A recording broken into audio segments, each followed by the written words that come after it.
নমস্কাৰ বন্ধুসকল, আজি হৈছে বুধবাৰ। দিনটোৰ কেইবাটাও গুৰুত্বপূৰ্ণ খবৰ আপোনালোকলৈ বুলি লৈ আহিছোঁ। প্ৰথমটো গুৰুত্বপূৰ্ণ খবৰ, হাজাৰ হাজাৰ পঞ্চায়তৰ সদস্যৰ বাবে আহিল এটা ভাল খবৰ। এতিয়াৰ পৰা চৰকাৰী চাকৰিয়ালৰ দৰে লাভ কৰিব চিকিৎসা সেৱাৰ সুবিধা। মুখ্যমন্ত্ৰী লোকসেৱা আৰোগ্য যোজনাত লাভ কৰিব এই সুবিধা। কেছলেছ চিকিৎসাৰো সুবিধা লাভ কৰিব পঞ্চায়ত প্ৰতিনিধিয়ে। এই সিদ্ধান্তৰ ফলত ৩০,০০০ পঞ্চায়ত প্ৰতিনিধি উপকৃত হ'ব। মুখ্যমন্ত্ৰী ডক্টৰ হিমন্ত বিশ্ব শৰ্মাৰ কেবিনেটৰ ডাঙৰ সিদ্ধান্ত। পৰৱৰ্তী খবৰ, অসমত প্ৰায় ৫০ লাখ অবৈধ বাংলাদেশী আছে। অসমৰ অবৈধ বাংলাদেশীক লৈ অভিযান চলাব আন্তঃৰাষ্ট্ৰীয় হিন্দু পৰিষদে। এতিয়াই বাংলাদেশী খেদিব নোৱাৰিলে ১০ বছৰ পিছত কোনোবা নজিবুল্লাহ হবিবুল্লাহ মুখ্যমন্ত্ৰী হ'ব বুলি তেওঁ কয়। আৰু অসমৰ পৰা এটা এটাকৈ অবৈধ বাংলাদেশীক বিতাড়ন কৰিব লাগিব।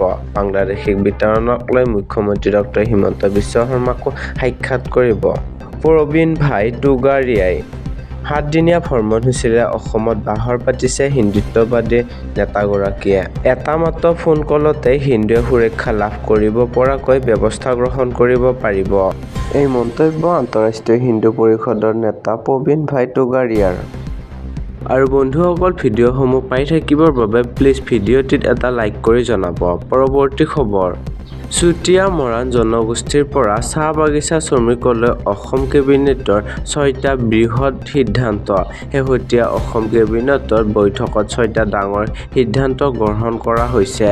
চুতীয়া মৰাণ জনগোষ্ঠীৰ পৰা চাহ বাগিচা শ্ৰমিকলৈ কি সিদ্ধান্ত ল'লে চাওক। কেবিনেটৰ দ্বাৰা চুতীয়া জনগোষ্ঠীৰ বাবে অসম অসামৰিক সেৱা আৰু অসম আৰক্ষী সেৱা জুনিয়ৰ গ্ৰেডত এটাকৈ পদ সংৰক্ষণ কৰাৰ বাবে কাৰ্যকৰী আদেশ জাৰি কৰাৰ প্ৰস্তাৱত অনুমোদন।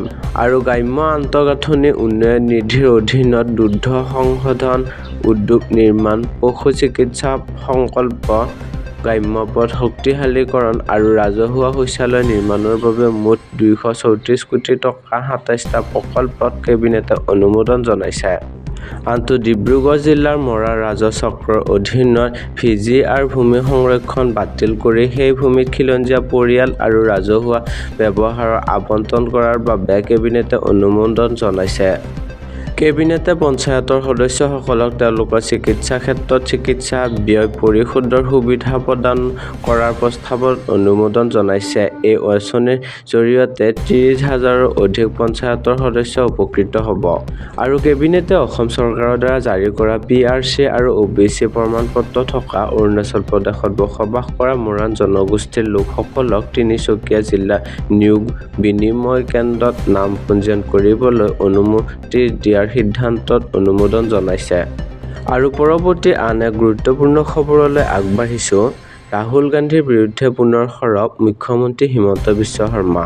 গণৰাজ্য দিৱস উপলক্ষে ৰাষ্ট্ৰপতি ভৱনত অনুষ্ঠিত এক অনুষ্ঠানত ৰাহুল গান্ধীয়ে উত্তৰ-পূৰ্বাঞ্চলৰ সন্মানৰ প্ৰতীক পতাকা পৰিধান নকৰাক লৈ সমালোচনা ডক্টৰ শৰ্মাৰ। অৱশ্যে মুখ্যমন্ত্ৰীৰ এই দাবীক খাৰিজ কৰিছে কংগ্ৰেছৰ নেতা পৱন খেৰাই।